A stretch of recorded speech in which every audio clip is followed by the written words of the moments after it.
Can I suggest that this week you all worked in some capacity, in some way, somewhere? Uh, Anyone do paid work this week?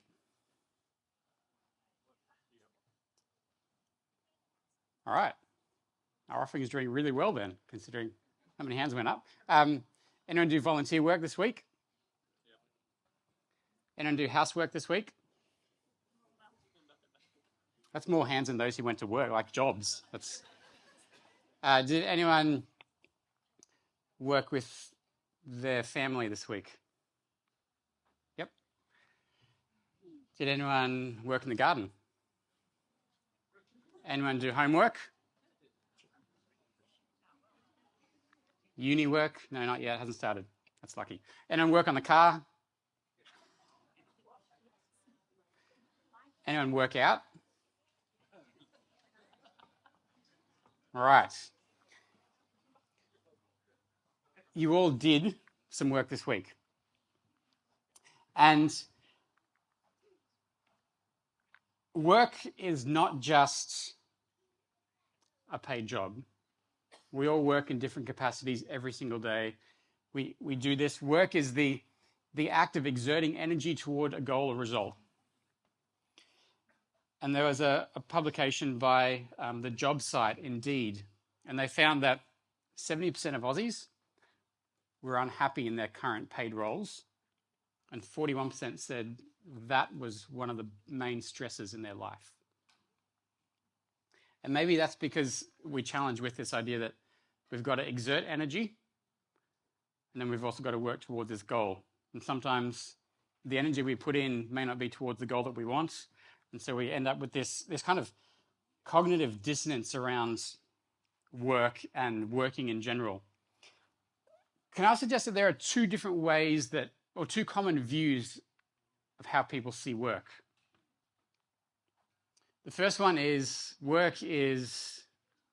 it's a necessary evil. It's a punishment. I have to do it, but I'd honestly rather be doing anything else.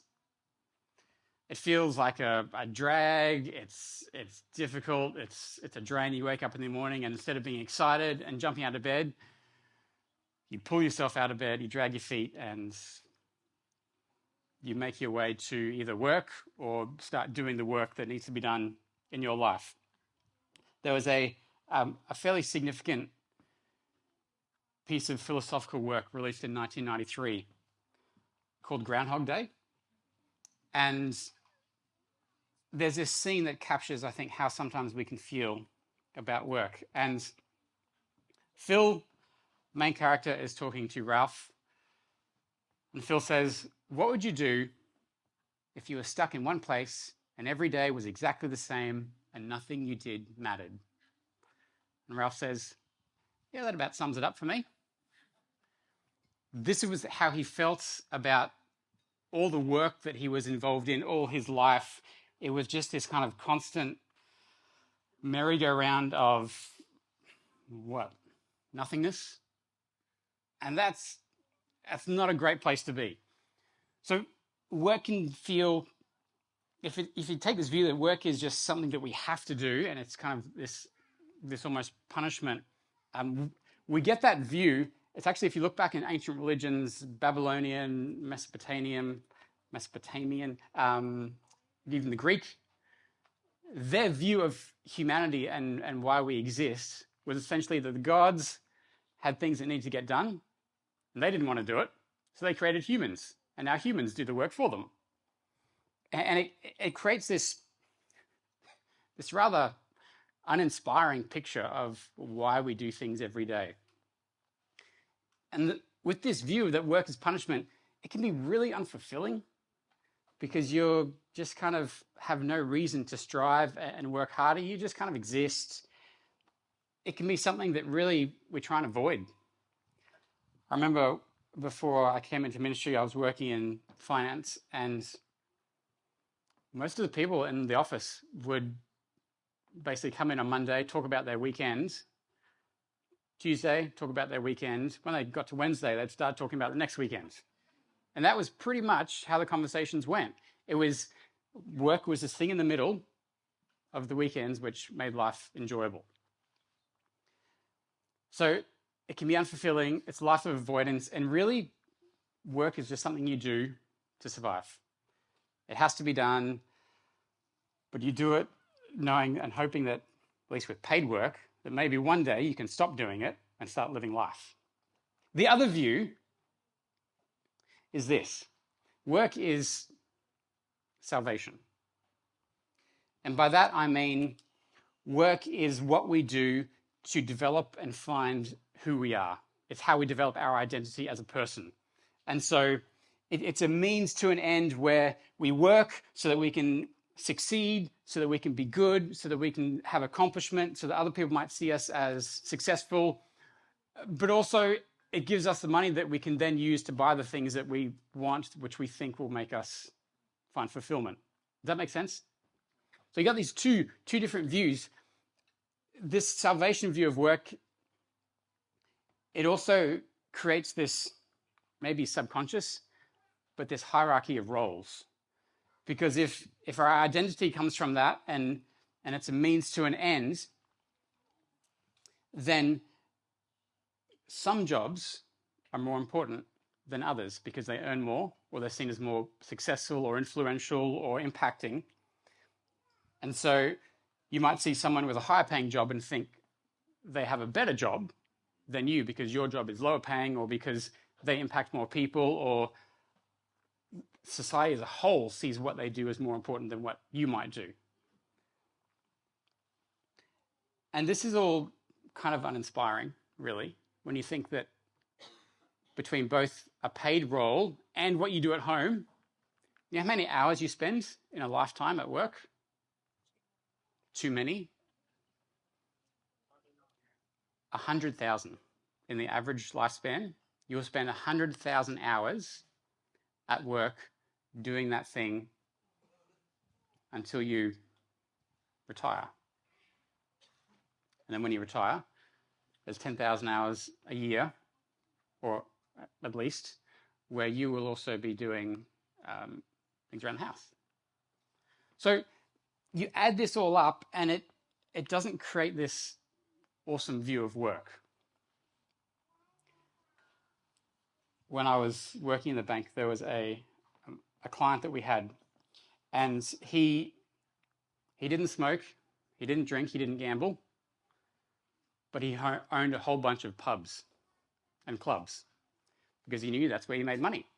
And so he had all these clubs and he was making a whole lot of money out of them, and he had all these cars and houses by the river and things like that, and he was probably one of the unhappiest, grumpiest, unfulfilled people I've met. Now, yes, probably he's a far extreme example, but for him, work was this means to an end, and it did devalue the way that he saw other people.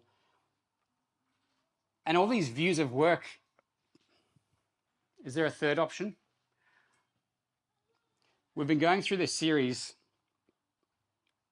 in Proverbs, and we've been looking at what does it mean to be a wise person? How do you be the kind of person that makes good choices? And in this series, we've looked at a whole bunch of different things. And today, as we explore the wisdom of work, we're going to look at a bunch of Proverbs that talk about work. And there are about 25 in the book of Proverbs that deal with work and how we basically go about it.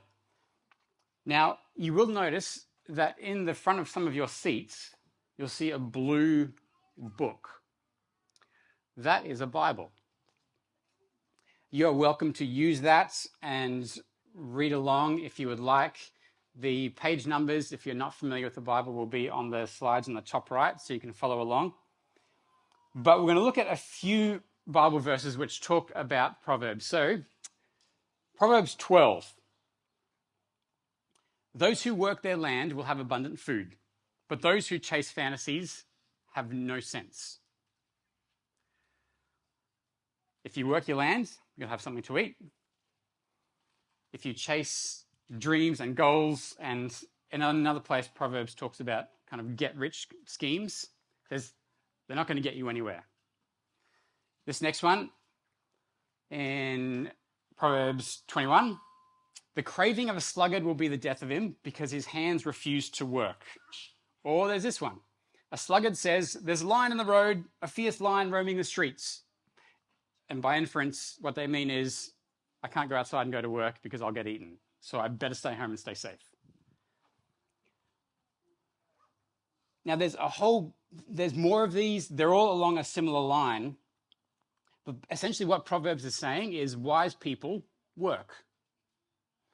Now, if you're not enjoying where this is going so far, hang with me because we're going to find some balance here. Proverbs talks a lot about avoiding poverty, about not being lazy, about doing things. But essentially what it's saying is if you want to be a wise person, you will engage in work. And that's pretty much all it says. It doesn't tell you why. It doesn't really go into the specifics. And so we're going to use that as a platform to dig into the rest of the Bible and see what else does the Bible say about work.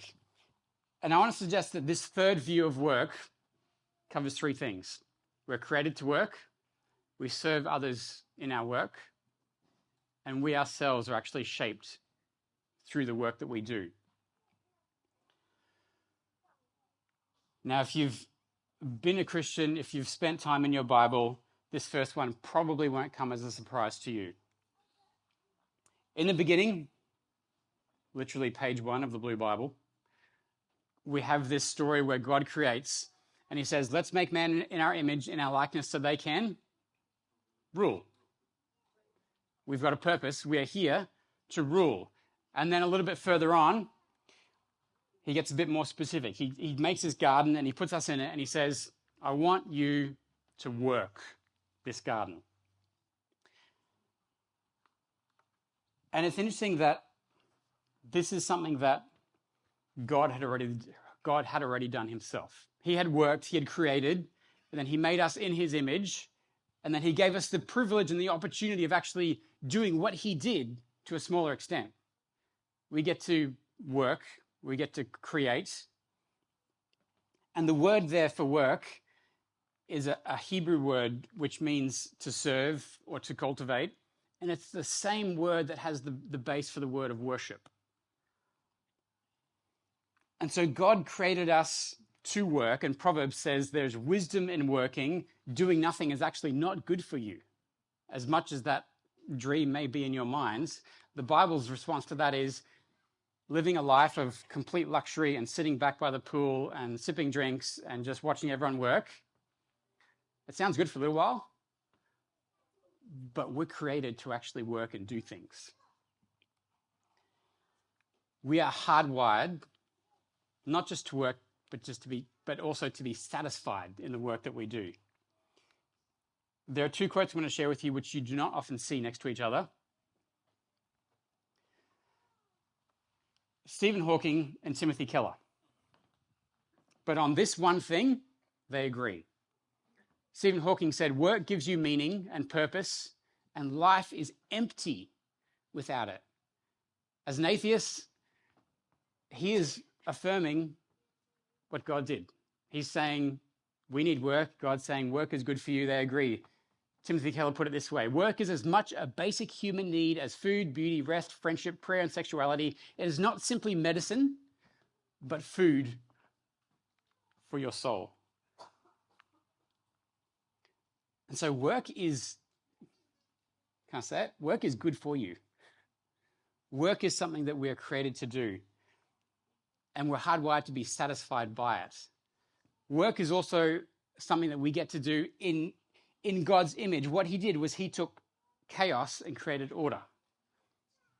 And being made in his image, our work and the work that you do, whether it's around the home, whether it's in a paid job, is actually very similar to that. Because order is satisfying, isn't it? It's good. Would you prefer this as your pantry? Or this? Ooh, yeah. Or would you prefer this as your garage? Do you want to see? Do you want me to show you? Or this? Doesn't it just makes you feel good. There's order. The chaos is not there. It looks good. It feels satisfying. It's not the same garage. No, you're right. But this is what you do with work. You take things that need help. You take things that don't work properly. You take chaos, and being made in God's image, you then try and bring order out of that. If you're a builder, you take a site and a whole bunch of materials, and you create order out of all of that to build a home. If you're a stay-at-home parent, you take the chaos that can be the house, you take all that is happening in your child's brain, and you do your best to create order out of that. If you are a teacher, you take a kid that can't read or that doesn't understand algebra, and you help them make order out of the chaos that they see. If you're a doctor, you take the pain and the hurt that someone's experiencing and doesn't understand, and you help them find order and restore order in their body. If you're a secretary, you create order out of the office. If you are a cleaner, you take what is dirty and the chaos that is there, and you create order out of it. Whatever you do, you are making something that is chaotic and bringing order. You are working in the image of God. And so work gives us this inner sense of humanity. It gives us this sense of value, of goodness, of contentment. And I think that's our third point as well. That work actually gives us, as human beings, it gives us dignity. If anyone's seen the show Somebody Feed Phil, it's a series about Phil Rosenthal, who created Everybody Loves Raymond. And he goes around to different cities and he eats food. It sounds crazy. But what he does as well is he visits different places in each city. And in one episode, he went to the city of Maine and he visited this blue house, which is called Spindleworks. And here he met I think it's his cousin, Anna McDougall. And Anna McDougall goes to Spindleworks, has been there for quite a while, and Spindleworks exists to assist individuals with disabilities in obtaining full and inclusive lives in their chosen communities. And so these guys are all about art. And so, similar to Crafternoons happening tomorrow afternoon, they gather together and they create things and they support people who are wanting to create. And so Anna, in the episode, Anna so proudly shows off to Phil all the things that she'd created. And she had also written a book. And he held up the book and he said, "Anna, what's this book about?" And she said, "This is the history of how my new life started here in Spindleworks and how that is shaping my life." She said, "I also have Down syndrome, but I call it up syndrome." She had found dignity and this new life because she'd found a place where she could work, where she could do things which allowed her to create and to bring order out of chaos. The New Testament seems to agree with this because in Ephesians, Paul says, anyone who has been stealing must no longer. So if that's you, this is for you today. But don't do that, they must work, doing something with their own hands, that they may have something to share with those in need. The advice to this church of new believers is, if you're doing the stuff you shouldn't be doing, stop doing that, don't steal, engage in work. Do something that brings you dignity, that gives you value, that allows you to be the fullness of God's image and create like he created. So we're created to work, but we also serve others. through the work that we do. And as that verse said, do something with your hands so that you can help those who are in need. And I think in the New Testament, when they discovered and understood what the gospel was about, when they saw Jesus and they understood that Jesus came, he was the full representation of God, that he revealed God's love by living amongst them and dying to take the penalty of sin and restoring them into this relationship with God, this changed how they saw things. The gospel frees us to serve others. There's this, well, let's go to this first. If you look at these common views of how we see work, either as punishment or as salvation, Jesus gets rid of both of these really quickly. He took our punishment. He is our salvation. We find fulfillment in him. We find our identity in him, not in what we do or in how much money we make, but we find our identity in the fact that he has chosen us, he has accepted us, he has taken us, he has loved us.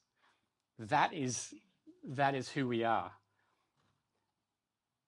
And there's a great book, Timothy Keller wrote it, called Every Good Endeavor. And if you want to explore this more, I recommend reading that book. But in that he says, the gospel frees us from the relentless pressure of having to prove ourselves and secure our identity through work, for we are already proven and secure. It also frees us from a condescending attitude towards less sophisticated labor and from envy over more exalted work. All work now becomes a way to love the God who saved us freely, and by extension, a way to love our neighbor. And so when Ephesians says, stop stealing, work with your hands so that those around you can have something, it's saying, when you work, you are serving the people around you. And work is important, but it's not the most important. I love the way Hugh Welcher put it. Life without meaning is meaningless. Life without work is meaningless, but work must never become the meaning in one's life. Have a think about the Lord's Prayer. Our Father who art in heaven, hallowed be your name. Your kingdom come, your will be done on earth as is in heaven. Give us. Okay, how does that happen? When you pray for daily bread, does it just arrive in your kitchen, cut up, ready to put in a toaster? No. This is the way Martin Luther saw this. And back in his time, this was a revolutionary way of thinking. God doesn't just drop the bread at your doorstep. There's a farmer who farms it, harvesters that come in and harvest it. It gets put in a sack. That goes to a mill. That gets ground. That gets bought by a bakery who bakes the bread, who delivers it to a supermarket. And then you go to the supermarket and you so gratefully pick up this loaf of bread that you asked for.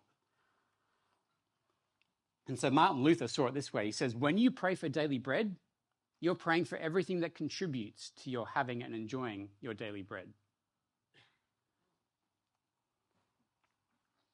And this applies to, I think, pretty much anything that we do. Your work is an opportunity for you to serve those people around you. When you pray for God to provide something, sometimes he provides a miracle, but most of the time he provides a person. And that's how your prayer is answered. So if you are, even go further along in the Lord's Prayer, lead us not into temptation, but deliver us from evil. Sometimes that will be a thought or a moment that delivers you. But I've found that more often than not, it's a person that comes along and says something to you, encourages you, speaks to you in that moment. And so your prayer is answered through the people around you. And if your child is sick and you want them to be healed, generally you will pray alongside with taking them to a doctor, because they're the ones that God has gifted to be able to heal and provide wisdom and insight into their condition. And Luther referred to this whole concept as work being this mask of God. Work is a way that God reveals himself to the world around, but not everyone always sees it. And we see that here at Burwood too. You know, we have, our whole community is engaged in different ways of serving. The catering and the coffee cart team, they represent God's love. They reveal God's generosity to us. The guys up the back, you put all this together so that we can have an uninterrupted, distraction-free experience of meeting God and gathering together. The team that looks after the facility makes sure that you are safe. And they do all these things. They work in such a way so that they can express God's love to you and reveal who he is. And I want to suggest that whatever you do, whether it's paid work, whether it's volunteer work, whether it's work in the house, whether you're a stay-at-home parent, when you do the things that you do throughout your day, you are revealing God to the people around you. And so a key question as a follower of Jesus is, knowing what I do of God's will, his love and human need, how can I, with my skills and abilities, be of greatest service to other people? Here's a different way of putting that. You can be a banker who is also a Christian, or you can be a Christian who has chosen to represent and reveal God's character through banking. You can be a hairdresser who is also a Christian, or you can be a Christian who has chosen to represent and reveal God's character through hairdressing. Insert any occupation, any role, any job, your role. Whatever you do can be done to the glory of God and reveal him to other people around you.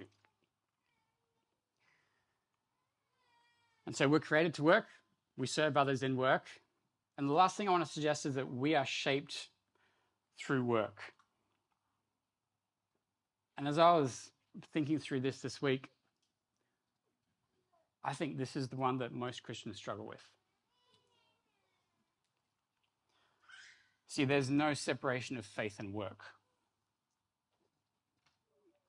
They're either together or they don't exist.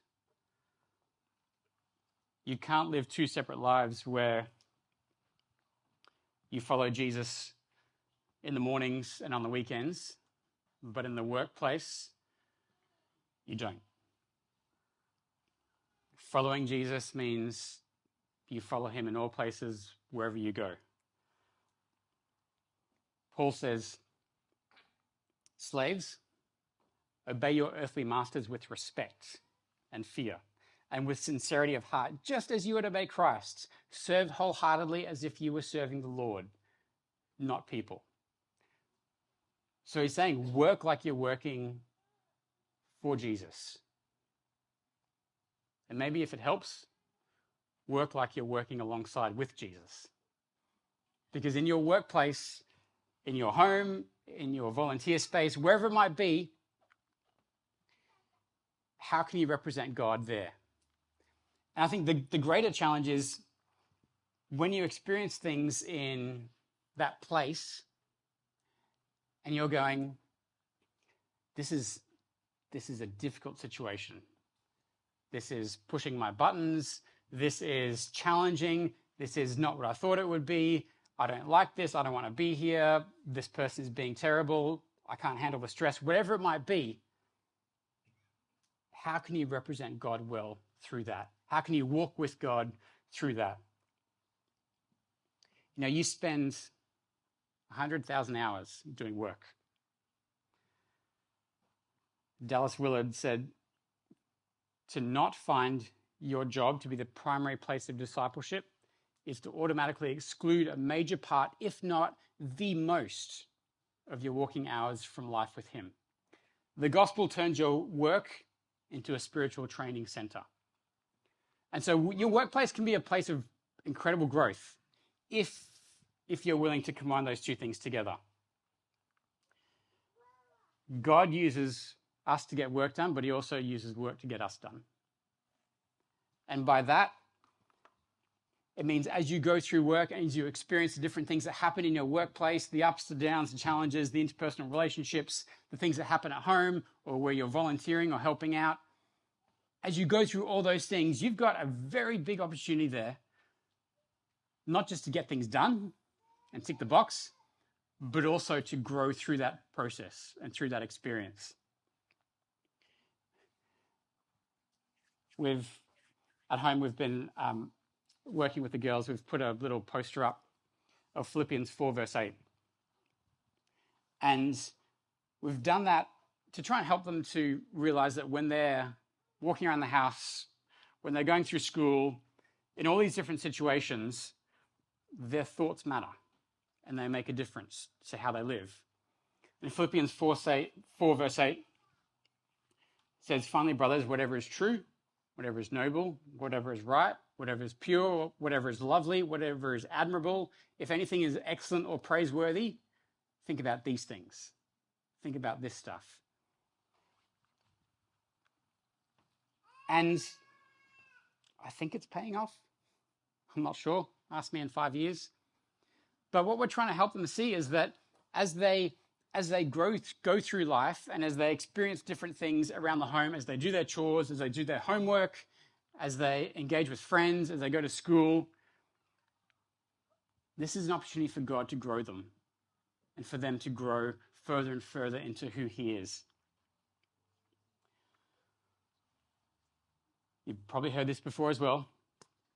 Paul says, "I urge you, brothers and sisters, in view of God's mercy, to offer your bodies as living sacrifices, holy and pleasing to God. This is your true and proper worship." Don't conform to the other patterns of thinking about how work should be. Don't think it's punishment or salvation. Don't think of the way the world thinks. Instead, allow yourself to be transformed. Allow your thinking to be transformed. You know, if we're willing to let go of the punishment view and the salvation view, and instead say, "Hey God, my work life is yours. I want you to use it. I want you to help me see it as an opportunity to be like you." It's going to be difficult, but coming back to Proverbs, all hard work brings profit.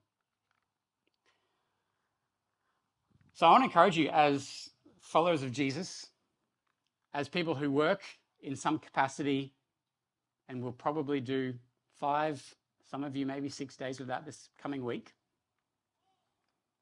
Can you take into your work week a different view of work? Be reminded that you are created to work. It's a good thing. That as you go about what you're doing, you're actually making a difference in other people's lives, and you may not know, but you're actually representing God to them, and maybe even answering a prayer that they've had. But also embrace this opportunity that this week you have the privilege of being shaped more and more into the character of Jesus as you go about your work. And so what would it look like for you to do that this week? And I guess the question is, what impact would it have on your workplace? But also, what impact would it have if we're all doing this and it's impacting workplaces and homes and communities and schools and job sites all across Melbourne? So I want to challenge you to embrace Solomon's wisdom of work, enjoy it, participate in it, and I want to invite the band to come up, because I think we can sing wherever we go. I think we can do that in our workplaces. We can do that in our homes, the places where we volunteer. And by God's grace, as we do that, this world's going to be impacted for good just that little bit more.